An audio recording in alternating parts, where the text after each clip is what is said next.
Well,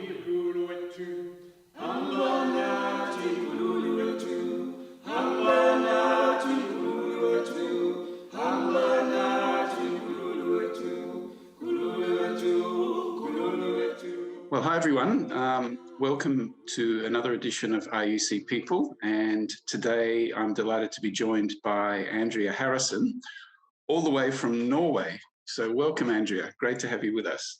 Thanks so much. Thank you. So Andrea, tell us where you are and what you're doing there.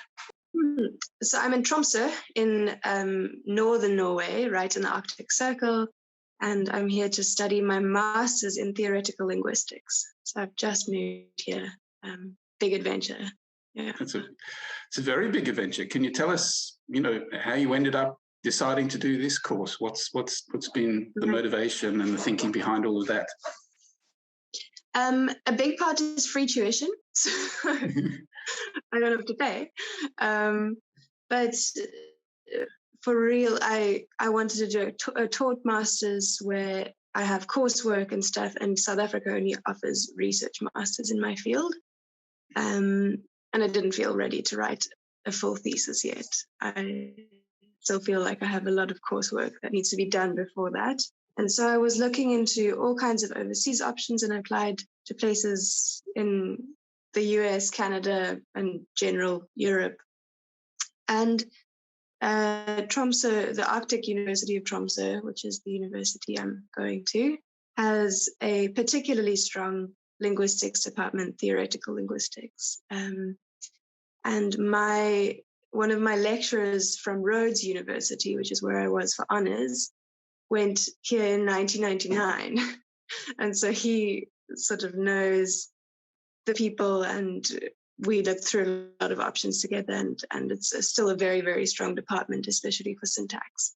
And yeah, so it felt like a good place to be and an exciting area to live in as well. I mean, I don't know when next I'll have a chance to live in the Arctic Circle, so it felt like a good place to start something interesting, yeah. Not many of us have had the opportunity to live in the Arctic Circle, I dare say. So for how long do you anticipate being there? How long is the course? And can you tell us a little bit more just about the environment that you're in and the people you've met? Yeah, so I'm here for 2 years. The master's course is 2 years, 1 year of coursework, 1 year of thesis. And I think I'm hoping to do a PhD afterwards, but probably not here, probably somewhere else. And yeah, I mean, it's such a beautiful place to be. I'm looking out my window at the moment at the fjord. And so Tromso is this tiny little island in the middle of a fjord. And it's about 11 kilometers top to bottom, this sort of long island. And it's this flat little island in the middle of the fjord, and on either side it's just mountain ranges. And so you can go off the island onto different islands and different sort of mountainous areas. And yeah, I mean, it's just absolutely beautiful. It's the mountains all around are sort of covered in snow even now, and it's just such an exciting place to explore. Lots of hiking. I'm excited. Wonderful. Well, hiking is a time-honoured Harrison tradition, as we know. So, so Andrea, you've been part of RUC for a very long time, and many people watching this will know you. But can you take us back to the beginning? Tell us, where were you born? Where did you grow up? And a little bit about your family. Right. Yeah, so I was born in Westville in Durban.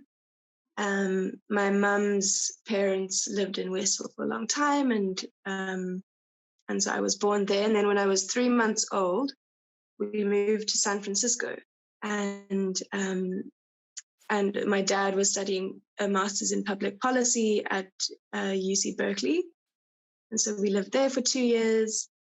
And I went back sort of recently to San Francisco and explored all of the places that we would have been as a family back then, and felt, obviously I didn't recognize places, but it just felt like retreading old steps, which was interesting. And then we moved from Berkeley back to South Africa. We moved to Joburg when my dad was working for Love Life, and we stayed there for about 8 or 10 years, and then moved to Cape Town, well, to Somerset West. So yeah, so it's been a lot of moving, a lot of new places, which is nice, but enough settling so that I feel like I have deep roots in sort of Somerset West and the places that we have been. Yeah. So you started school in Johannesburg, but then I guess moved into secondary school in Somerset West. Yeah, so I moved when I was in the beginning of grade 5, we moved. So I started grade 5 in Somerset West. Right. Yeah. And apart from mum and dad, David and Claudine, you have some sisters? I do. I've got a few sisters. Yeah, so I've got 3 younger sisters. I'm the oldest. It's Alyssa, who's 20, Tess, who's 16, and Barbara, who's 17. And we're a very close-knit family. I feel very lucky. We've always had a really tight bond, and I'm, especially over lockdown when we were all at home, we sort of got that extra time together as a family, and it's been really special having that time to live together again, and yeah, so a close family for which I'm very grateful. And so, tell us a bit more about the family environment. And most people are very influenced by their parents. How's that been for you? Yeah, I mean, I'm nothing out of the ordinary there. I think my parents are brilliant people with excellent minds, and so we've grown up in sort of a culture of knowledge and exploration, and that's really exciting. And so I think that's been such an important big thing is the learning how to sort of be open-minded and explore different paths and to love the acquisition of knowledge. And so that's really influential, obviously, and that's a big part of who I am. And otherwise, I think my parents also have a very deep sense of social justice, as everyone knows, I think.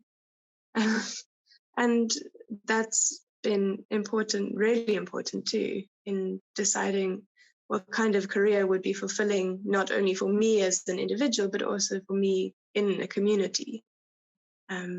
Yeah, so definitely very influential.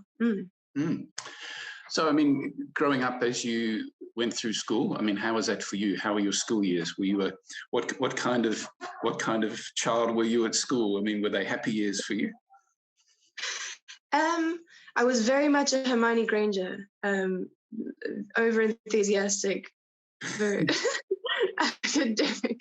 Yeah, fairly happy. I mean, I wouldn't go back to being 14 if anyone paid me to do so. I think teenagehood is hard. But yeah, schooling was interesting, and so in Joburg in primary school, I think I felt I never really felt like Joburg was an easy place for me to be, and so I felt a little bit displaced in Joburg.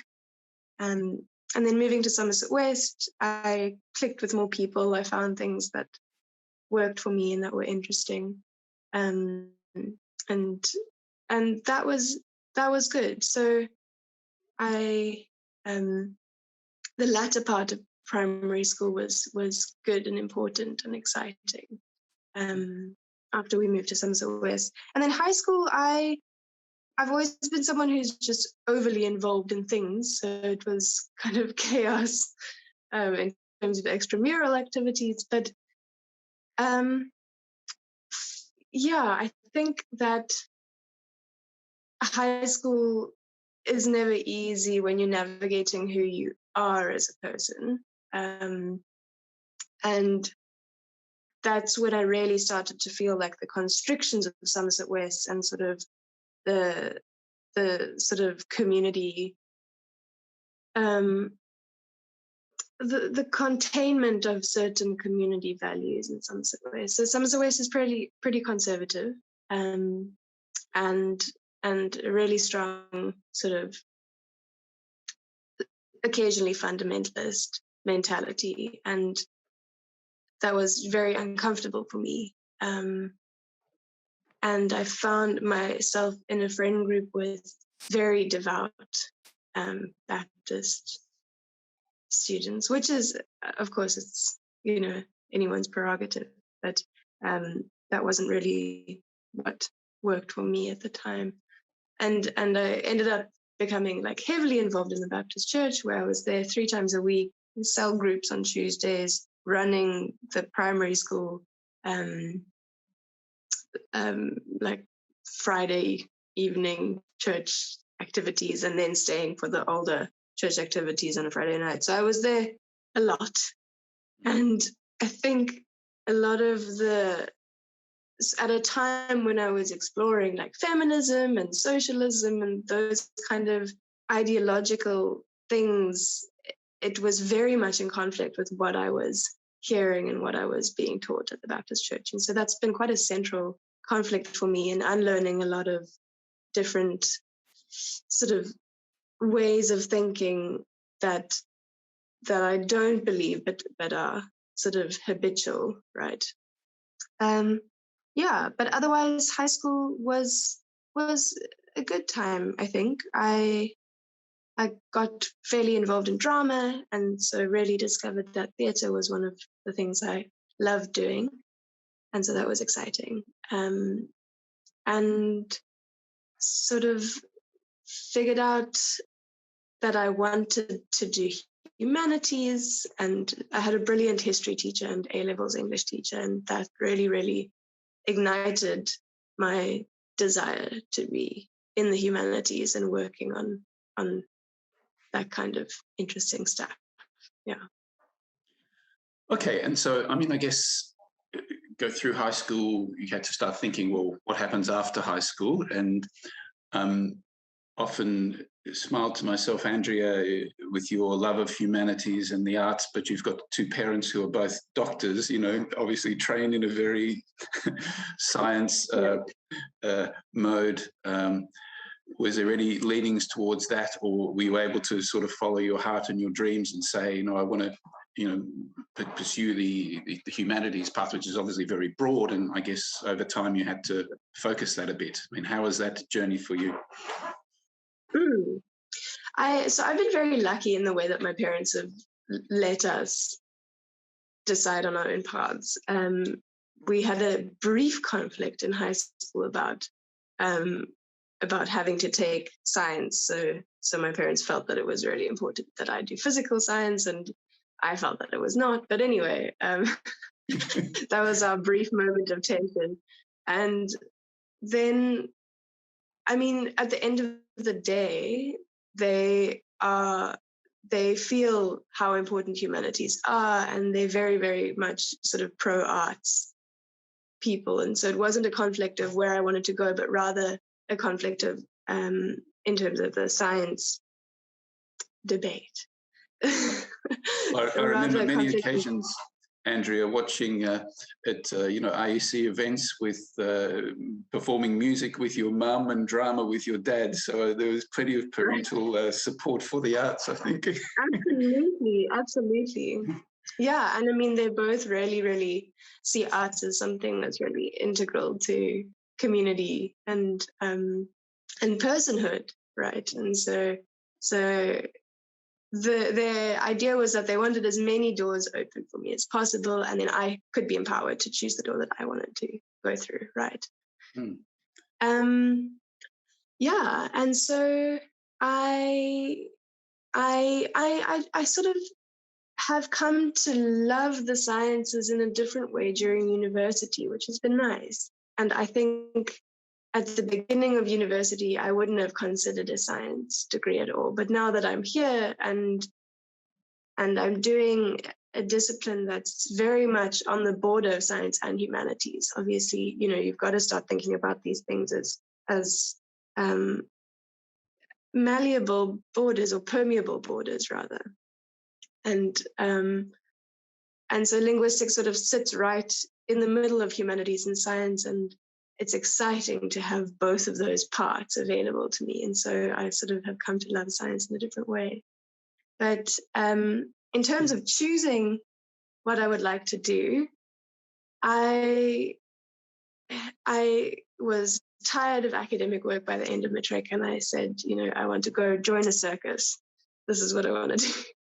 And I'm going to go learn trapeze, and then I'm going to work as a trapeze artist, and then maybe I'll think about a degree. And so I took a gap year in 2016 and went off to Sam Keen's trapeze school in San Francisco for a while, or just outside of San Francisco, and did some trapeze, and I absolutely loved it. And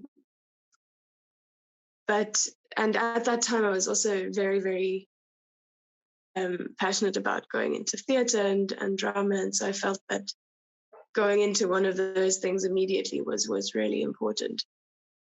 But my parents and I had a little discussion about a degree before circus, going off to join the circus, which I was not that excited about.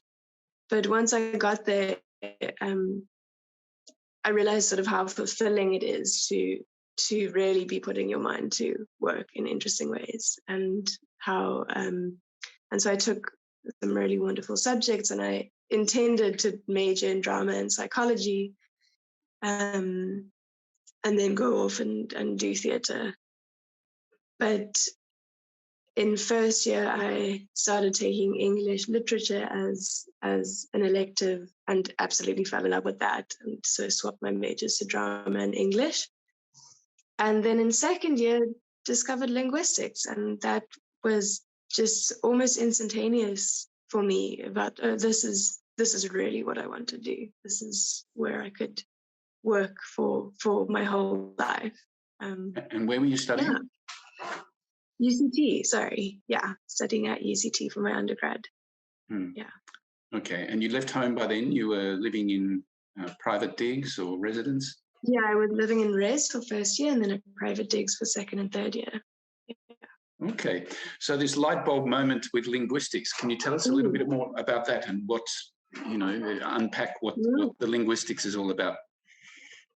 Sure, yeah. So in second year, I took syntax as one of the first modules in linguistics, and I've always loved the way that language works, and I was one of the few people who really enjoyed English grammar at school. So I loved sort of turning around the language and figuring out what pieces work and why, and so it's almost like a mechanical thing with languages, where you can analyze them and slot them together and it makes sense. And so I was doing that, and everyone was complaining about syntax, and syntax is the study of sentence structure. And basically the point of it is that you want to create a model that can be applied to any language, right? So you're learning analytical skills to be able to analyze any language. And then the model is based on how it's sort of like cognitively how we put sentences together in our head. And so it's been, in our minds rather. And so it's been sort of decades of research and sort of complex paths that have led to this model of syntax where you combine two words at a time. It's called binary branching. But so, I mean, ultimately, we're trying to create a model of how language works in the brain. And that's so exciting, because language is this really incredible human thing, and we really don't know much about it in terms of how it works, and where is language in the brain. And so syntax is sort of contributing to that model. And that was, for me, just like, I hadn't realized that that was even a possibility to study.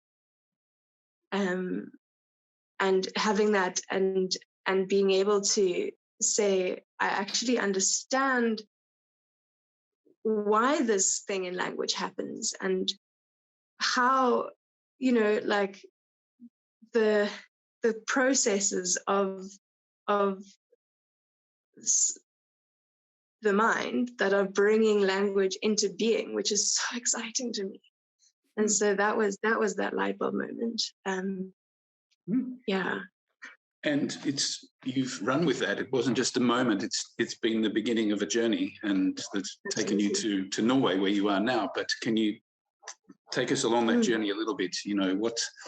How did your thinking? It's the so what? Okay, I've learned all of this, but I'm excited about this. But what does it mean?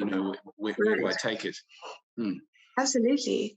Yeah, and I think that's a big question in theoretical linguistics. So linguistics, you have two main branches, and it's applied, which is like studies of bilingualism, child acquisition, language and society, language and gender, how language relates to the outside world, right? And then theoretical linguistics is like syntax and phonology, where it's the theoretical understanding of analyzing a language, or just in terms of its sentence structure, or phonology as speech sounds.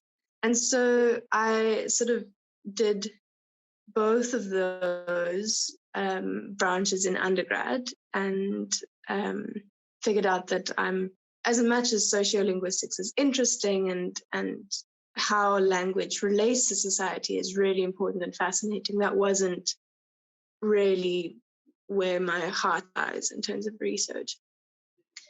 And so I got more and more invested in syntax and phonology, and then at the end of third year applied for an honors at University doing just general linguistics. And that's where I took syntax, phonology, acquisition of grammar in children, and psycholinguistics of literacy. And so the second two are a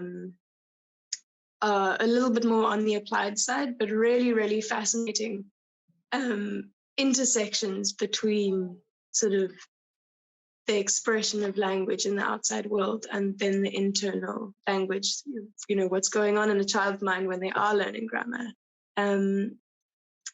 And just, my honors year was probably my most exciting academic year. I've felt so sort of, I've just felt very, very opened up to so many new ways of thinking, and so much knowledge, which is just fantastic, right? And so I did that and went far deeper into syntax, far deeper into phonology, and then having the application made me realize, well, these theoretical parts have so much influence over community development stuff, right? And so for example, when we're thinking about early literacy programs for non-English speaking children, a lot of the reading programs and syllabi are written specifically in English and then just translated into, say, isiXhosa. And that doesn't take into account the fact that languages have different structures, orthographies, so writing systems are different, and those things require different cognitive skills. And so languages are never cognitively or ideologically neutral, right? And so when you have that kind of blindness in an education system, you end up with children falling through the cracks. And so I would love to be doing work on the syntax and phonology of non, African,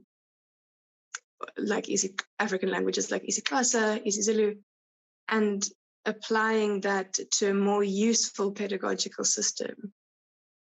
So there's a lot of space for it to have real world importance and influence. Yeah.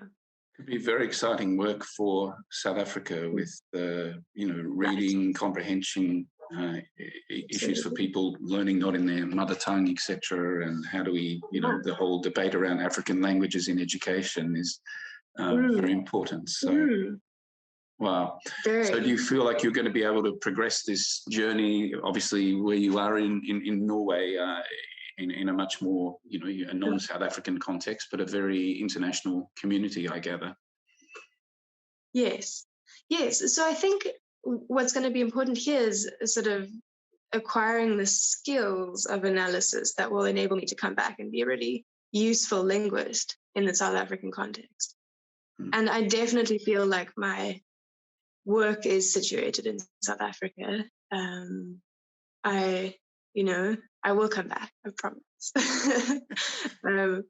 So this is an interesting place to expand my experience and my knowledge, and then to be able to bring that home and apply it is really important, I think. Wow. Yeah. Okay. So Andrea, I mean, you've been part of the RUC community for many years, and you spoke about growing up in those years in Somerset West. You're involved in a Baptist church, but you're also part of the RUC communities. From what I gather, it was the Baptist church during the week, but RUC on a Sunday morning at least. Yeah. And the Harrison clan will. RUC is not exactly the local church from Somerset West. It's quite a long drive to church. So that suggests that, RUC was really offering something important to the family and to you. So, tell us a little bit about, your connection with RUC over the years. Right. So I think our connection with the church is broader than just me. It's sort of how my parents met and where I was dedicated as a baby. And I think the ethos of RUC has always appealed to my parents. And so then when we moved back to Somerset West, we were close enough that we could be involved. Although I know my sisters and I complained every single week about the 40-minute drive in and out. It's been an incredibly important church for me, especially balancing that that particular Baptist church was so fundamentalist and fairly close-minded. And then coming to a space where I was allowed to question theology and I was allowed to explore the stories and mythologies of Christian belief in a really interesting and empowering way, right? And I think, I think that at that point, I was doing sort of confirmation class and having space to ask about societal issues that I was feeling very, very strongly at that, as an adolescent, you feel these things. And then asking questions about that and linking it back to how do we engage with the Bible? How do we engage with Christianity? And how do we engage with others in a compassionate way? It was a really important space.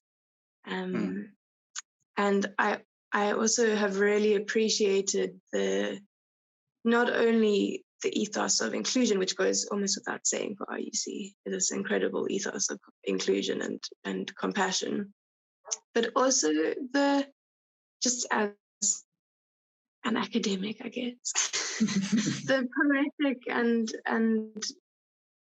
academic and analytical nature of Robert's engagement with the Christian mythologies, and just being in sermons where art and poetry and writing is so woven into the important parts of stories, and at the end of it, it's not about learning a Bible story. It's about thinking about some deeper issue and how we are as a society and as people. I found that really, really important. Mm. And so RUC was very much a very influential space for me growing up, especially grappling with these ideas of, all the isms, feminism, classism, those kind of things, and having an open space to think through things is just wonderful. Mm. Yeah.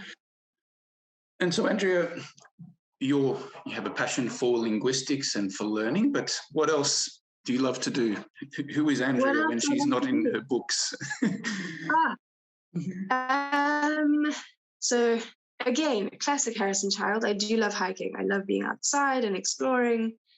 I think I went through a slightly resentful phase of hiking when I was a teenager, but now I'm back in it. So I'm really enjoying exploring Norway and exploring places just on foot. I read a lot of nonfiction, so I know that's still slightly academic, but my favorite author is Robert Macfarlane, and he's a brilliant writer about landscapes, and he writes about sort of space and place and geohistory and geology, and weaves it all together to make really, really beautiful books. And so I've felt that a lot of my interaction with spaces have been very influenced by him. And so, coming to Norway and having a new place to explore. In one of his books, he says every time he gets to a new place, he asks, what can I know in this place specifically that I can't know anywhere else? And what can this place know of me that I don't know of myself? And I just think that's such a beautiful way to engage with the landscape and the earth in an interesting and involved personal way. So that's a big one. And then otherwise, I paint and play violin and do dancing. And so I keep myself busy. I'm very, very much master of nothing, but do too many things. Yeah.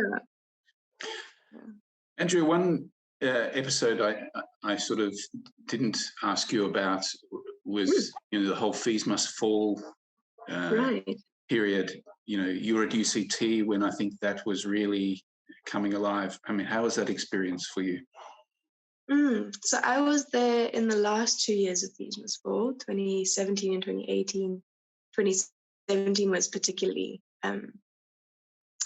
hectic.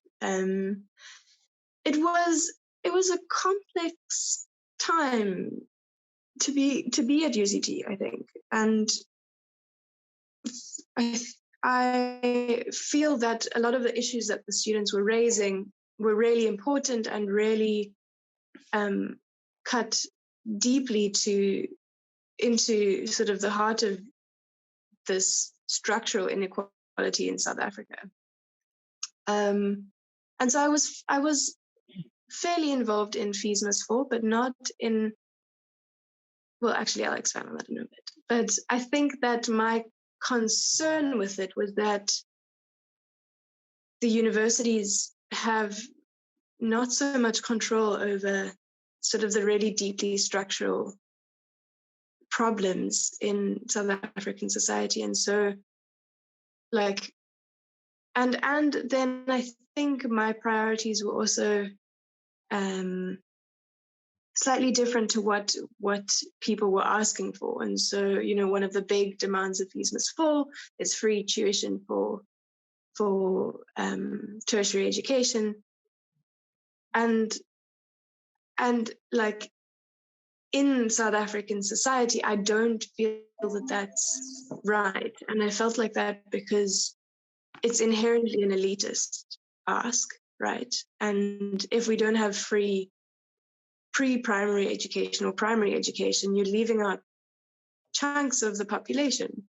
And that was a really big sticking point for me, is we get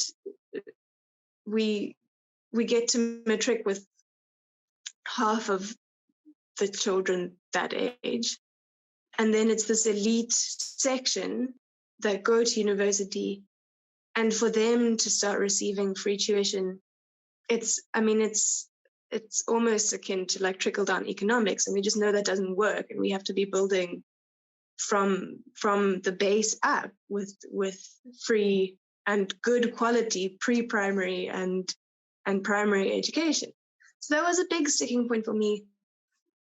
And so I wasn't super involved, although I really resonated with a lot of other issues, like workers' rights that were involved, and so the fringe issues that came into Freeze in this fall, I think I resonated strongly with, and I also definitely understood the need for decolonializing educational spaces.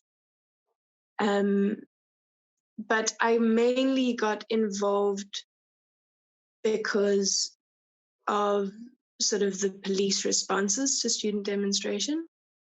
And I basically, as a white body, I'm more protected. And so if I was there with my friend who's isiXhosa, she's Black, she has less of, if I'm in front of her, she has less of a chance of being a victim of police brutality.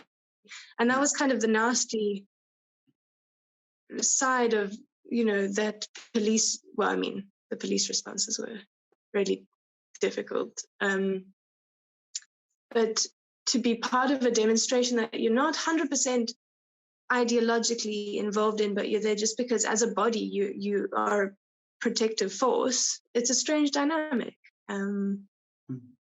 So it was a weird time. It was a really weird time to try to unwrap, and involved in that is also the sort of dogma of the movement itself, and how you had to be quite careful in what you said and what you expressed, in that if it was anything outside of this sort of narrow band of ideology, you were also immediately anti the movement, or and in reality there's a lot of gray space that people inhabit. And so it was all around a very strange experience, and I'm very empathetic towards the Fees Must Fall movement, but a lot of nuance and a lot of complex stuff going on within the movement that is also uncomfortable. Yeah. Sure. And Andrea, growing up as a young woman in South Africa with 3 young sisters, I mean, do you want to reflect on that at all? And what would you say to your younger sisters who come behind you about entering the world as a woman in South Africa? Yeah, that's a really sort of sad question. I, on the one hand, I feel so strongly that, as a woman, you must sort of do things that you want to do and be places that you want to be and not feel restricted. But there's also, you've got to be, unfortunately, you have to be more vigilant and more cautious than a man. And that's really a hurtful thing to have to deal with. I realized in the moving from South Africa to Norway just how tense I am about walking by myself. And I would walk home in the evenings from the bus stop to my house in Obs with my sort of key stuck between my finger in case someone attacked me, and so it's a horrible thing to have to deal with and to think about, and to live in sort of a constant state of awareness of your own vulnerability is very, very hard. And so for my sisters, I want them I want them to have a safer space. I don't want them to have to worry about these things, but unfortunately, realistically, you do. And but it just goes against all of our feminist feelings to be like, be cautious and don't wear the and so it's I guess what I would wish for them is to find safe places where they can explore and they can be any kind of woman and express themselves in a way that is held and facilitated well in that particular space. So I hope they find those spaces. Hard question. Sure. So Andrea, it's been great to chat to you this morning, get to know you a bit better and to hear more of your journey. And we hope that we find a way to stay in touch and follow your progress with interest, and hope you find your way back to South Africa. Because I think, yes, the whole issue of learning and reading and linguistics is potentially really significant for us back here. And so we wish you well. And thank you so much. Again, thank you so much for sharing your story with us this morning. Bye-bye. Of course, it's a pleasure. Thank you for having me.